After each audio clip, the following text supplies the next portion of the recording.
किस तरह से मैंने सीए बनने का सोचा और कैसे अपना सीए बनने का जो सपना है वो मैं पूरा कर पाया। 31 अगस्त 2006 उस डेट को मैं नहीं भूलता, जिस दिन जाकर मैंने रजिस्ट्रेशन कराई थी उस अपने दोस्त के कहने पर कि तू भी आज से ही सीए की जर्नी स्टार्ट कर। सीए करना ऐसे ही हवा बना रखा है कि इतना टफ होता है, one of the toughest exams है, पर मैंने तो 2 महीने में ही कर लिया। 21 जनवरी 2011 जिस दिन सीए फाइनल का रिजल्ट आता है और बच्चों मेरे 800 में से 503 नंबर आते हैं, all India 31st rank achieve करता हूं। हेलो बच्चों, क्या हाल चाल है आप सभी के? उम्मीद है आप सब लोग बहुत बढ़िया होंगे। और आज मैं आप सभी के साथ शेयर करने वाला हूं अपनी सीए जर्नी, यानी कि किस तरह से मैंने सीए बनने का सोचा और कैसे अपना सीए बनने का जो सपना है वो मैं पूरा कर पाया। तो मेरी सीए जर्नी जानने के लिए आप इस वीडियो में मेरे साथ बने रहेंगे। तो बच्चों, साल था 2006 जब मैं एक अपने कॉलेज की लाइब्रेरी में कुछ दोस्तों के साथ बैठा हुआ था और ऐसे ही रैंडमली कुछ चीज़ें डिस्कस कर रहे थे। तो एक दोस्त जो मेरा उस टाइम पर सीए कर रहा था, उसने मुझे बोला कि तूने भी तो सीए करनी थी ना। तो मैंने बोला हाँ, मुझे सीए करनी तो है, पर मैं सोच रहा हूँ कि मैं कॉलेज के बाद डायरेक्ट रूट से, डायरेक्ट एंट्री से सीए करूँगा। और मैं उस टाइम पर कॉलेज के सेकेंड ईयर में पढ़ रहा था। उस दोस्त ने मुझे बोला कि एक नई स्कीम आई है सीए सीपीटी करके। बच्चों, ये जो सीए सीपीटी का कोर्स है ना, ये 2006 में पहली बार आया था और यही वो साल था 2006 नवंबर अटेम्प्ट जिसमें पहली बार सीए सीपीटी एग्जाम कंडक्ट कराए थे हमारे इंस्टीट्यूट ने। तो 31 अगस्त 2006 उस डेट को मैं नहीं भूलता, जिस दिन जाकर मैंने रजिस्ट्रेशन कराई थी उस अपने दोस्त के कहने पर कि तू भी आज से ही सीए की जर्नी स्टार्ट कर दे। अब बच्चों, यहाँ पर जब मैं रजिस्ट्रेशन करवा रहा था तो मेरे मन में एक सवाल आ रहा था कि अटेम्प्ट है नवंबर का और मैं खड़ा हूँ 31 अगस्त पे, तो सितंबर और अक्टूबर और कुछ 8-10 दिन शायद नवंबर के होंगे। तो 2 महीने का टाइम था जिसके अंदर मुझे पूरी की पूरी अपनी सीए सीपीटी यानी कि सीए फाउंडेशन जिसे आप लोग कहते हैं, उसका सिलेबस स्टार्ट करना है। कंप्लीट करने की तो बात ही छोड़ो, अभी तो मुझे स्टार्ट करना है।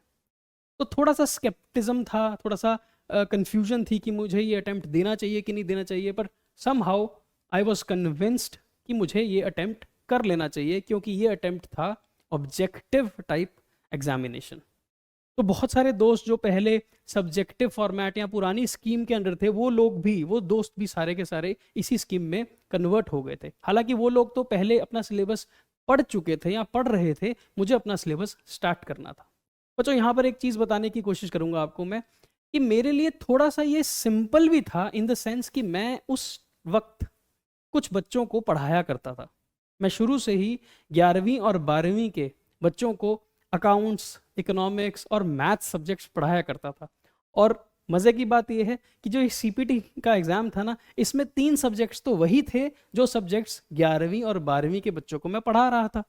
और क्योंकि मैं बीकॉम फर्स्ट ईयर भी कंप्लीट कर चुका था, तो वो जो एक लॉ का सब्जेक्ट था वो भी मुझे आता था। तो केवल और केवल मुझे क्या करना था, वो ये था कि मुझे 2 महीने के अंदर ये सारे सब्जेक्ट्स रिवाइज करने थे उस तरीके से या उस फॉर्मेट में जिस फॉर्मेट में हमारा इंस्टीट्यूट एग्जाम लेने वाला था। तो जब मेरे घर में वो मॉड्यूल्स इंस्टीट्यूट के आए, वो मॉड्यूल्स को मैंने दिन रात पढ़ना शुरू किया। और मुझे याद है, एक भी ऐसा सवाल नहीं होगा उस मॉड्यूल के अंदर जो मैंने अटेम्प्ट नहीं किया होगा। हर क्वेश्चन, चाहे वो मैथ्स का हो, चाहे वो इकोनॉमिक्स की किताब का हो, चाहे अकाउंट्स का हो, चाहे लॉ का हो, वो हर एक टॉपिक, हर एक क्वेश्चन को मैं अटेम्प्ट करता चला गया। और मैंने इन 2 महीने के अंदर अंदर पूरा अपना सिलेबस जो था वो बहुत अच्छे तरीके से रिवाइज कर लिया। And I was very sure कि ये एग्ज़ाम बहुत ईजीली मैं निकाल लूँगा। तो जब अटेम्प्ट दिया, उसके बाद जब हम एग्ज़ाम से बाहर आए, तो बहुत अच्छा लगा कि बहुत अच्छे तरीके से मैंने सारे जो अपने क्वेश्चन है वो अटेम्प्ट किए। And I was very confident कि ईजीली मैं इसको पास कर लूँगा। दिसंबर में जब हमारा रिजल्ट आया, दिसंबर 2006 में, तो बहुत खुशी हुई। 200 में से 172 मार्क्स आए और ऑल इंडिया 22nd रैंक मुझे मिला। अब यहाँ पर बच्चों मुझे ऐसा लगने लगा कि यार ये तो बड़ा सिंपल सा काम है। सीए करना ऐसे ही हवा बना रखा है कि इतना टफ होता है, one of the toughest exams है, पर मैंने तो 2 महीने में ही कर लिया। तो यहाँ पर मुझे ऐसा महसूस होने लगा, एक ऐसी फीलिंग आने लगी कि सीए एग्जाम बड़ा इजी है, एक स्टेप तो कर ही लिया पास, है ना, अब 2 ही तो रह गए, इंटर और फाइनल, वो भी ऐसे ही कर लेंगे 2 4 5 महीने पढ़ के। पर यहाँ से अब असली जर्नी, असली स्ट्रगल, असली संघर्ष शुरू होता है। तो फिर जनवरी 2007 में जाकर मैंने अपनी आर्टिकलशिप, जो हमारी 3.5 साल की आर्टिकलशिप ट्रेनिंग होती है सीए के अंडर जाके ऑफिस में काम करने की, वहाँ से वो पीरियड मेरा स्टार्ट होता है और वो ख़त्म होगा जुलाई 2010 में। तो 3.5 साल की जो आर्टिकलशिप का पीरियड था ना, वो स्टार्ट हो गया। मैं सेकेंड ईयर ऑफ बीकॉम में भी था इसी दौरान, और अभी थर्ड ईयर ऑफ मेरा जो ग्रेजुएशन है बीकॉम है वो आना था। तो अब देखो, अब यहाँ पर असली जो स्ट्रगल है ना वो शुरू होती है कि सुबह 6 बजे उठ के 8 बजे कॉलेज पहुँच गए। कॉलेज में 2 या 3 लेक्चर आई गेस मैं स्टार्टिंग के लगाया करता था, उसके बाद तो टाइम ही नहीं बचता था। तो टाइम अराउंड होता था 10 साढ़े 10 का, जब मैं कॉलेज से निकल जाता था और अपने ऑफिस पहुंचता था जहां पर मुझे आर्टिकलशिप ट्रेनिंग कंडक्ट करनी होती थी। तो हर रोज़ सुबह 6 बजे उठे, 8 बजे कॉलेज गए, 10 साढ़े 10 तक कॉलेज लगाया, 1 2 लेक्चर्स लगाए।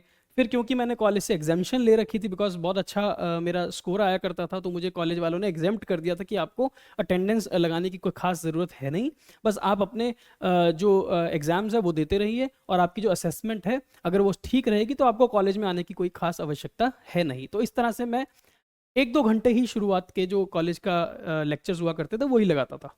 तो 10 साढ़े 10 बजे मैं ऑफिस जाता था, वहाँ से 6 बजे, 5:30 6, कभी कभी 7 8 भी बज जाते थे। आमतौर पर 6 साढ़े 6 बजे तक मेरा जो ऑफिस का टाइम रहता था वो आर्टिकलशिप में वहाँ पर करता था। अब इस दौरान कभी ऑफिस में काम कर रहे हो आप, है ना, कभी आप क्लाइंट ऑफिस में ऑडिट करने गए हो, कभी आपको सर ने डिपार्टमेंट भेज दिया कोई रिटर्न्स फाइल करने के लिए, डॉक्यूमेंटेशंस के लिए, कभी आप कोई केस की हियरिंग पे जा रहे हो अपने सर के साथ, कभी कोई केस की डॉक्यूमेंटेशन बना रहे हो। तो इन 3.5 सालों की जो ट्रेनिंग थी ना बच्चों, ये बहुत अच्छे तरीके से की मैंने, और आई एम वेरी हैप्पी कि मैं इस पीरियड ऑफ आर्टिकलशिप को एंजॉय भी कर पाया, काम सीख भी पाया, और यही कारण बना आगे जाकर जब मैं सीए बना, उसके बाद मैंने अपना सीए प्रैक्टिस चालू किया। खैर वो बाद की बात है, पर coming back to my this routine, तो शाम को जब 6 साढ़े 6 बजे फ्री हुए घर आए, उसके बाद वो बच्चों को पढ़ाने वाला काम भी था, है ना, वो मैं 11वीं और 12वीं के जो बच्चे पढ़ाता था, अकाउंट्स, इकोनॉमिक्स, मैथमेटिक्स, तो ये भी मैं पढ़ाया करता था। बच्चों को पढ़ाते समय मुझे याद है कि 8 साढ़े 8 9 बज जाया करते थे हर रोज़। संडेज अगर हम स्किप कर दें तो रूटीन यही रहती थी कि सुबह 6 बजे का निकला हुआ व्यक्ति रात के 9 बजे तक अपने लिए कुछ नहीं पढ़ा। तो पूरे टाइम सुबह 6 से लेकर 9 बजे तक मैंने अपने लिए कोई भी एक किताब नहीं खोली इन 2 ढाई 3 सालों के दौरान, क्योंकि जब तक कॉलेज चल रहा था तो कॉलेज की भी पढ़ाई थी, आर्टिकलशिप चल रही थी वो तो 3.5 साल चलेगी, है ना, और अपने भी इंटरमीडिएट का अपना स्टार्ट हो गया था जो सब्जेक्ट्स की पढ़ाई करनी थी।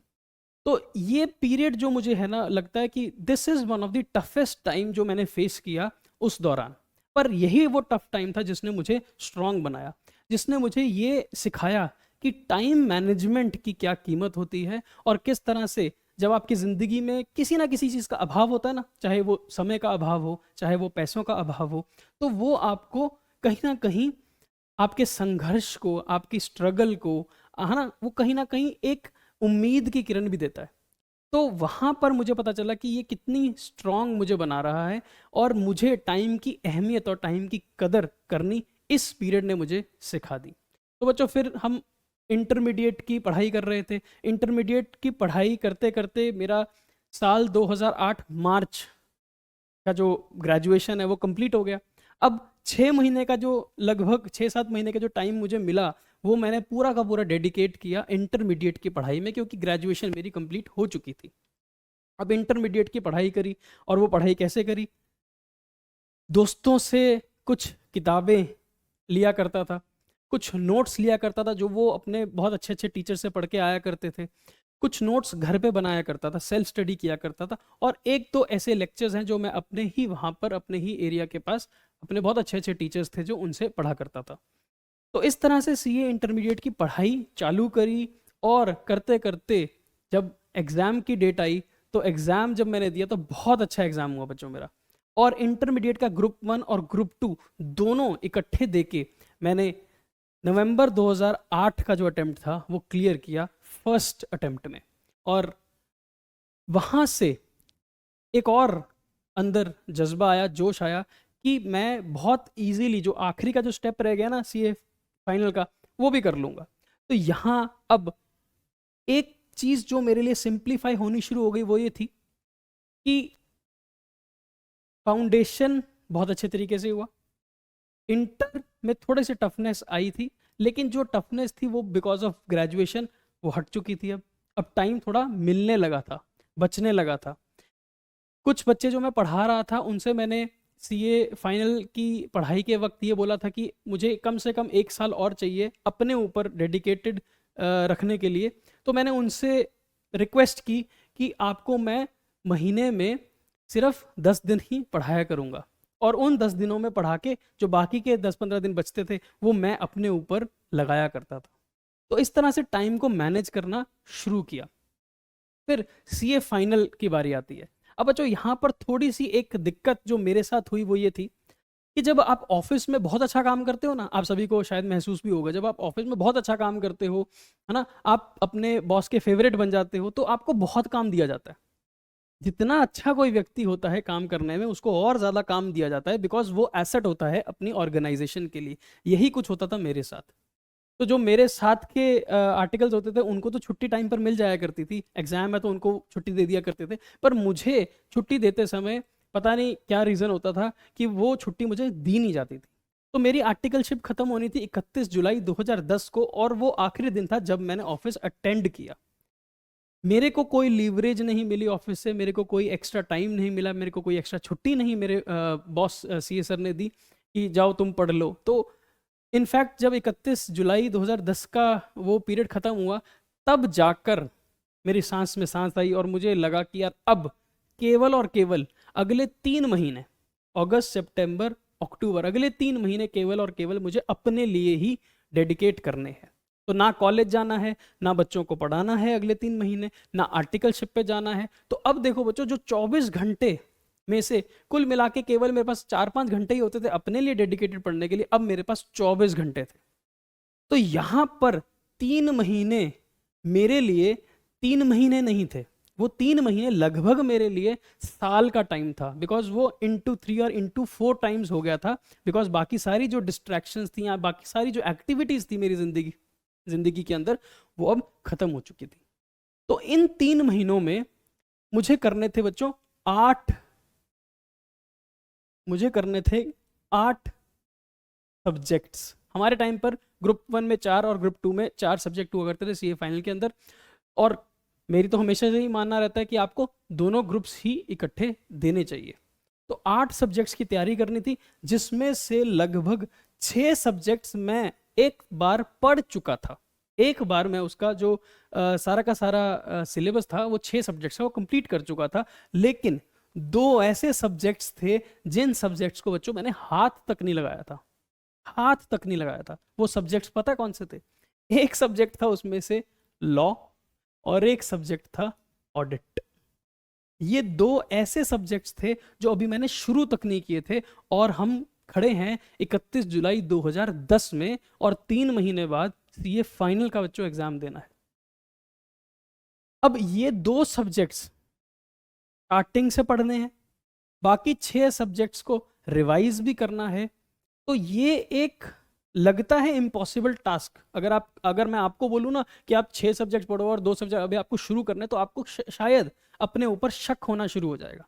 पर मेरे को अपने ऊपर बिलीफ इसलिए था कि मैं कर लूंगा, बिकॉज मैं केवल चीज़ों को एक ही बार पढ़ के समझने की आदत डाल चुका था। वो जो टाइम की कमी थी ना मेरे पास, और वो जो टाइम की मैनेजमेंट का जो एक हुनर था वो सीख चुका था, और यही कॉन्फिडेंस था कि ये जो 8 के 8 सब्जेक्ट हैं एक ही बारी में निकाल देंगे। तो जब मैंने नवंबर 2010 का अटेम्प्ट दिया तो बहुत सारे जो सब्जेक्ट्स थे वो पेपर्स बहुत अच्छे तरीके से दे पाया। एक आधा जो सब्जेक्ट था जैसे कि इनकम टैक्स, उसमें कहीं ना कहीं कुछ ना कुछ गड़बड़ हो गई मेरे साथ, पर फिर भी मुझे ये पूरा विश्वास था कि मेरा अटेम्प्ट क्लियर हो चुका है। और बच्चों फिर आती है डेट, 21 जनवरी 2011, जिस दिन सीए फाइनल का रिजल्ट आता है। और बच्चों मेरे 800 में से 503 नंबर आते हैं, all India 31st rank achieve करता हूँ। उस दिन जाकर जो ये मेरी जो पूरी जर्नी रही है सीए की, वो कंप्लीट होती है और हाथ में वो सीए की डिग्री मिलती है। मैं आपको बयान नहीं कर सकता कि जिस दिन वो हाथ में डिग्री आई, जिस दिन रिजल्ट आया, उस दिन क्या फीलिंग रही होगी, उस दिन क्या घर का माहौल रहा होगा।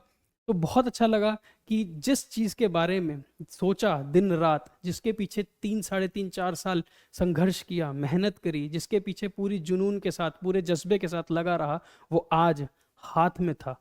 और अपने नाम के आगे वो जो CA के जो 2 अक्षर लगाने का सपना लिए बैठा था, वो सपना आज साकार हुआ, पूरा हुआ। तो यहाँ जाकर मेरे को बहुत एक सेंस ऑफ प्राइड होती है ना, वो मिलती है। मतलब मैं इसको बयान नहीं कर सकता शब्दों में। ये जब आप लोग भी सीए बनेंगे तब आपको वो जो फीलिंग महसूस होगी ना, वो that is beyond words and beyond explanation. तो बच्चों ये यहाँ तक तो मेरी एकेडमिक जर्नी रही है, पढ़ाई की, एजुकेशन की जर्नी रही है। यहाँ से फिर लाइफ के एक और जर्नी पे निकल पड़े, जिसमें मैंने अपनी ऑफिस स्टार्ट किया, सीए प्रैक्टिस चालू करी और प्रोफेशनली अब बच्चों को पढ़ाना शुरू कर दिया। तो सीए की प्रैक्टिस अभी भी चल रही है। आप जैसे प्यारे प्यारे बच्चों को पढ़ा आज भी रहा हूँ। आप बच्चों के जीवन में, आप बच्चों की जो जर्नी है, उसी जर्नी का हिस्सा आज भी बनता हूँ। और बहुत उम्मीद और बहुत कोशिश करता हूँ कि आप सभी लोग भी अपनी जो सीए की जर्नी है, अपनी जो सीए का बनने का सपना है, वो सपना आप साकार ज़रूर कर पाओगे। और उसी जर्नी का छोटा सा पार्ट हम जैसे टीचर्स भी बनते हैं आपकी लाइफ के। तो बच्चों आई होप आपको इस सीए जर्नी से, जो मेरी जर्नी रही है, इससे कुछ प्रेरणा मिली होगी, कुछ सीखने को भी मिला होगा कि टाइम की कदर करनी चाहिए, टाइम को वैल्यू करना चाहिए, टाइम वेस्ट मत करना। बिकॉज सीए की जर्नी लंबी तो है, टफ भी है, आपको निचोड़ देती है। आपके लिए एजुकेशन पॉइंट ऑफ व्यू से, इंटेलेक्चुअल पॉइंट ऑफ व्यू से, नॉलेज की पॉइंट ऑफ व्यू से तो टफ है ही, पर कई बार आपकी ज़िंदगी में ऐसा समय भी आएगा जब आप टूट जाओगे, जब आपको पेशेंस लूज करते आप महसूस करोगे।